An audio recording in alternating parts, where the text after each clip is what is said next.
మన ప్రభువును రక్షకుడైన యేసుక్రీస్తు వారి నామములందరికీ వందనాలు ప్రియులారా. మరి కొద్ది కాలాన్ని దేవుడు మనకిచ్చాడు. ప్రత్యేకంగా ఈరోజు దేవుడు ఏర్పాటు చేసిన కృపావాక్యమును మనము ధ్యానించుకుందాం. ఈరోజు ప్రత్యేకంగా వాక్యాంశము, ప్రియమైన దేవుని బిడ్డలారా, మనము పైరూపాన్ని చూసి ఎవరిని కూడా తక్కువగా అంచనా వేయవద్దు, లేకపోతే ఎవరిని గురించి కూడా తొందరపడి అపార్థం చేసుకోకూడదు. ఎందుకంటే ప్రియమైన దేవుని బిడ్డలారా, దానివల్ల ఎన్నో సమస్యలు ఎదురవుతాయి. ఎందుకంటే ప్రభువు పైరూపాన్ని చూసి తీర్పు తీర్చలేదు. ప్రభువు అంతరంగములను చూసి తీర్పు తీర్చు దేవాతి దేవుడు. కనుక బేసిక్గా మనం తీర్పు తీర్చడానికి అధికారం అనేది మనకు లేదు. వాక్యానుసారంగా చూస్తే ప్రియులారా, తీర్పు తీర్చేది దేవుడు. అయితే ప్రతి మనిషికి కూడా మనము తొందరపడి తీర్పు తీర్చకూడదు. మత్తయి సువార్త 7వ అధ్యాయంలో 1వ వచనంలో ఉంటుంది, తీర్పు తీర్చకుడి, అప్పుడు మిమ్మును గూర్చి తీర్పు తీర్చబడదు అని అంటారు. మనము పైరూపాన్ని చూసి, వారి వ్యక్తిత్వాన్ని చూసి మనం వెంటనే తీర్పు తీర్చేస్తాం. ప్రియమైన దేవుని బిడ్డలారా, అది మంచిది కాదని దేవుని లేఖనం తెలియజేస్తూ ఉంది. ఎందుకంటే చాలాసార్లు కూడా మనలో చాలా పొరపాట్లు పెట్టుకుని ఎదుటివానికి తీర్పు తీరుస్తాం. ఆ విషయాన్ని ప్రభువారు గుర్తు చేస్తూ అంటాడు, మన కంట్లో దూలం ఉంచుకుని ఎదుటివాని కంట్లో ఉన్న నలుసును తీయటానికి మనము ప్రయత్నం చేస్తాము అని అంటాడు. కాబట్టి ప్రియమైన దేవుని బిడ్డలారా, మరి మనము తీర్పు తీర్స్తే నిజంగా మనమే నేరస్తుడు అని మనం రుజువు చేసుకున్నట్టు అవుతుంది అంటాడు బైబిల్లో. రోమీలకు రాసిన పత్రిక 2వ అధ్యాయం ఒకసారి మనం గమనించినట్టయితే, కాబట్టి తీర్పు తీర్చు మనుషుడా, నువ్వెవడవైనను సరే నిరుత్తరుడవై ఉన్నావు, దేని విషయంలో ఎదుటి వానికి తీర్పు తీర్చుచున్నావు, దాని విషయంలో నీవే నేరస్తుడు అని తీర్పు తీర్చుకొనుచున్నావు. ఎలాగనగా తీర్పు తీర్చి నీవు నట్టి కార్యములు చేయుచున్నావు కావా. కాబట్టి చూడండి, మనము చేసే వ్యర్థమైన చెడ్డ పనులని మనం కప్పిపుచ్చుకుని ఎదుటివాడు ఏదైనా ఒక చిన్న పని తప్పు చేస్తే వాడిని మనం తీర్పు తీర్చేసి తొందరపడతాం. అది మంచిది కాదు ప్రియమైన దేవుని బిడ్డలారా. ఎందుకంటే తీర్పు తీర్చే దేవుడు, దేవునికే మనం అప్పగించాలి. పైరూపాన్ని బట్టి ఎప్పుడు కూడా మనం తీర్పు తీర్చకూడదు. యోహాను సువార్తల్లో 8వ అధ్యాయంలో ఒక మంచి కాంటెస్ట్ సందర్భాన్ని మనం చూస్తాం. పాపపు స్త్రీ వ్యభిచారం చేత పట్టబడిందని తీసుకొచ్చి ఆమెను రాళ్ళతో పెట్టి చంపడానికి ప్రయత్నం చేస్తారు, పిల్లల నుంచి పెద్దల వరకు.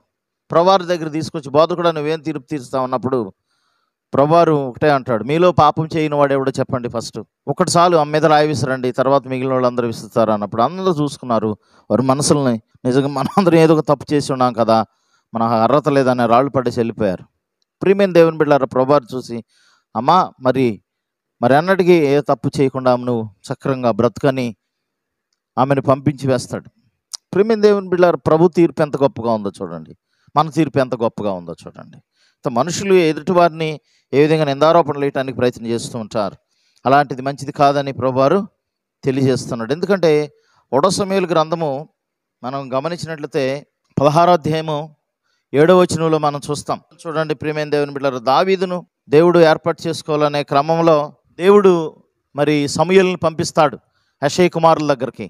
యెషయా కుమారుల దగ్గరికి వెళ్ళినప్పుడు మరి అక్కడున్న ప్రజలు కానీ, ఈవెన్ సమూయేలు ప్రవక్త కూడా మొట్టమొదటి కుమారుడు యెషయా కుమారుడు అనేటువంటి ఏలియాబును చూసి, ఎస్ ఈయన చాలా హైట్గా ఉన్నాడు, బలంగా ఉన్నాడు, అందంగా ఉన్నాడు, రాజుకు తగిన వాడని అంటాడు.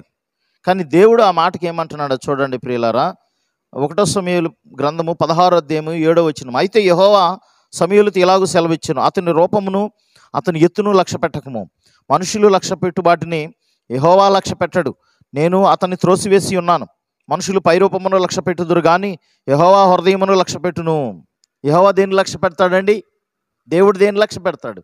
హృదయమును లక్ష్య పెడతాడు, పైరూపమును లక్ష్య పెట్టాడు. కాబట్టి ప్రియమైన దేవుని బిడ్డలారా, హృదయంలో చూసి మనం తీర్పు తీర్చాలి, కానీ హృదయాంతరంగాలను మనం ఎరగలేం. కాబట్టి ప్రియమైన దేవుని బిడ్డలారా, దేవుడు ఎరిగి ఉన్నాడు కాబట్టి మనం పైదాన్ని బట్టి చూసి తీర్పు తీర్చకూడదు. అంతేకాదు యాకోబు 1:19-20 వచనాలు గమనించినట్లయితే, వినుటకు వేగిరి పడువాడును, మాట్లాడుటకు కోపించుటకు నిదానించవలను అని అంటున్నాడు. తొందరపడేసి మనం ఒక వ్యక్తి గురించి ఒక అంచనాకు రాకూడదు. ఎప్పుడైనా సరే చక్కగా ఆలోచించి ఒక తీర్మానానికి రావాలి. ఉదాహరణగా మనం గమనించినట్లయితే బైబిల్లో యోనా గురించి చూస్తాం. ప్రియమైన దేవుని బిడ్డలారా, అక్కడ ఆలోచించి ఒక తీర్మానం చేసుకున్నారు. ఈ తుఫానుకి కారణం ఎవరు అని చూసినప్పుడు అందరూ ఎవరు దేవుళ్ళని వాళ్ళు మొక్కుండి అని చెప్పినప్పుడు, సరే మొక్కుంటున్నప్పుడు కూడా ఆ తుఫాను ఇంకా ఆగకుండా వస్తూనే ఉంటుంది. ఆ సమయంలో జరిగినటువంటి ఒక ఇన్సిడెంట్లో ప్రియమైన దేవుని బిడ్డలారా, మరి చీటీలు వేస్తారు వాళ్ళందరూ. చీటీలు వేసినప్పుడు ఆ చీటీ యోనా పేరు మీద వస్తుంది. కాబట్టి యోనా ఒకటే అంటాడు, చీటీ నా మీదకి వచ్చింది కదా అని అంటాడు. కాబట్టి మరి వాళ్ళు ఏం చేయాలి అని అంటాడు. ఒకటే, నన్ను ఎత్తి సముద్రంలో పడేయండి, సముద్ర ఆ యొక్క తుఫాన్ ఆగిపోతుందని చెప్తాడు. కాబట్టి అదే రీతిగా మరి ప్రియమైన దేవుని బిడ్డలారా వాళ్ళు ఆ సముద్రంలో ఎత్తి పడేశారు. తర్వాత దేవుడు ఆయన కాపాడారు అనుకోండి. దేవుడు బలపరిచి ఆయన మరలా తీసుకొచ్చి మరలా చేప మింగేటట్టు చేసి తర్వాత బయట 3 రోజులు చేప కడుపులో ఉన్నాడు. తర్వాత బయటకు వచ్చిన తర్వాత ఆయన మరలా తిరిగి యోనా పట్టణానికి వెళ్ళి అక్కడ సువార్త పరిచయం చేసినట్లు మనం అందరం చూస్తాం. కాబట్టి ప్రియమైన దేవుని బిడ్డలారా, మనం ఆలోచించి ఏ నిర్ణయమైనా చేయాలనేది ప్రభువు తెలియజేస్తూ ఉన్నాడు. అదేవిధంగా ఈ బైబిల్లో ఒక చక్కని ఉదాహరణ మనం గమనించినట్లయితే ప్రియమైన దేవుని బిడ్డలారా, మార్కు విషయంలో మరి పౌలు తొందరపడి అతన్ని తప్పుపడతాడు. అయితే బర్నబా ఏం చేస్తాడంటే తనంబటి తీసుకువెళ్తాడు. అపోస్తలుల కార్యం 37-38 వచనాల్లో మనం అక్కడ గమనించినట్లయితే ఆ ఇన్సిడెంట్ చూస్తాం. ప్రియమైన దేవుని బిడ్డలారా, తర్వాత పౌలైతే ఆయన పట్టించుకోడు కానీ బర్నబా ఆయన తీసుకుని పరిచర్యకి తీసుకెళ్ళినప్పుడు ప్రియమైన దేవుని బిడ్డలారా చాలా ఉన్నతమైన వాడుగా కాగలుగుతాడు. ఎవరు? మార్కు. కాబట్టి ఒక వ్యక్తిని మనం చూసి వెంటనే అతడు తప్పు చేశాడు, అతడు పనికిరాడు అని వెంటనే నిర్ధారణకు రాకూడదు. దేవుణ్ణి అడిగి చక్కని ఆలోచనతో మనం ముందుకెళ్ళినట్టే ప్రతివారు కూడా మారటానికి మంచి అవకాశం దొరుకుతుంది. కాబట్టి ఎవరిని కూడా త్వరపడి అంచనా వేయకూడదు. ప్రియమైన దేవుని బిడ్డలారా, మరి దేవునికి అప్పగించాలి. దేవుడే ప్రతి మనిషిని చూసుకుంటాడు. కాబట్టి మరి పైనున్న విషయాలను మనం చూడొద్దు. ప్రియమైన దేవుని బిడ్డలారా, అంతరంగంలో పరిశీలించి దేవుడు ఉన్నాడు కాబట్టి ఆయనకు అప్పగించేసేయాలి ప్రతి విషయాన్ని. కాబట్టి ఎవరిని కూడా అపార్థం చేసుకోవద్దు. ప్రతి మనిషిలో కూడా చిన్న చిన్న లోపాలు ఉంటాయి. వారి గురించి ప్రార్థన చేయాలి, వారిని ప్రేమించాలి, ఒక మంచి దారి తీసుకురావడానికి ప్రయత్నించాలి. ఆ రీతిగా చేసినట్లయితే మనం దేవుని వాక్యానికి లోబడిన వారు అవుతాం. దేవునికి మాటకి లోబడిన వారు అయ్యి మరి ఏ కార్యమైనా మంచిగా చేయడానికి అవకాశం ఉంటుంది. కాబట్టి ఆ రీతిగా ఏ వ్యక్తిని గురించి కూడా తొందరగా అంచనా వేయద్దు. ప్రియులారా, తీర్పు తీర్చొద్దు. దేవుడి పరిశుద్ధ వాక్యం దీవించును గాక. ఆమెను ప్రార్థన చేసుకుందాం. మమ్మల్ని మిక్కిలిగా ప్రేమించిన ప్రియ పరలోకపు తండ్రి, మీకు వందనాలు. కొన్నిసార్లు అనేక సార్లు ప్రభా మాతో ఉన్న సహోదరుల గురించి మేము త్వరపడి అంచనా వేసి వాళ్ళతో స్నేహం చేయడానికి ఇష్టపడం. ప్రభా వాళ్ళు ఏదైనా చిన్న తప్పు చేస్తే అది మంచిది కాదు.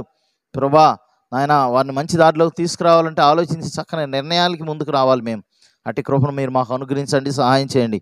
ప్రభు బైబిల్లో అనేక మందిని మేము చూస్తూ ఉన్నాం. ప్రేమించి దేవుడు, కనికరం చూపించి దేవుడు, ప్రభా అయా ఇదిగో తప్పిపోయిన వారిని సైతమే ఒక మంచి దారిని తీసుకొచ్చిన గొప్ప దేవుడు మీరు నాయన.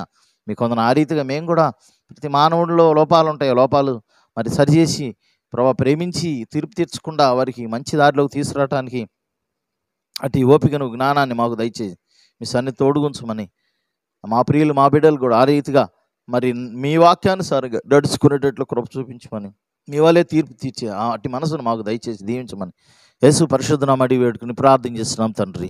ఆమేన్. మన తండ్రి అయిన దేవుని ప్రేమ, ప్రభువైన యేసుక్రీస్తు వారి కృపయు పరిశుద్ధాత్మని సహజీకరణ చేరి మనకును సకల పరిశుద్ధులకి ఎల్లప్పుడూ తోడై నడిపించును గాక.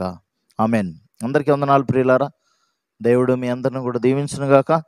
మరి దేవుని ఈ వాక్యాలను మీరు ఫాలో అవుతున్నారు. అందరిని బట్టి దేవుడు మిమ్మల్ని మీ కుటుంబాలు ఆశీర్వదించును గాక. మీరు కూడా ఈ పరిచర్యలో పాలుభాగస్తులు కావాలంటే ఈ యూట్యూబ్లో ప్రసారం అవుతున్న వాక్యాలను మరి ఇతరులకి పంపించండి, వారికి షేర్ చేయండి. తద్వారా వారు సబ్స్క్రైబ్ చేసేటట్టు కూడా ఛానల్ని ప్రయత్నం చేయండి. దేవుడు మిమ్మల్ని మీ కుటుంబాలను దీవించును గాక. God bless you all.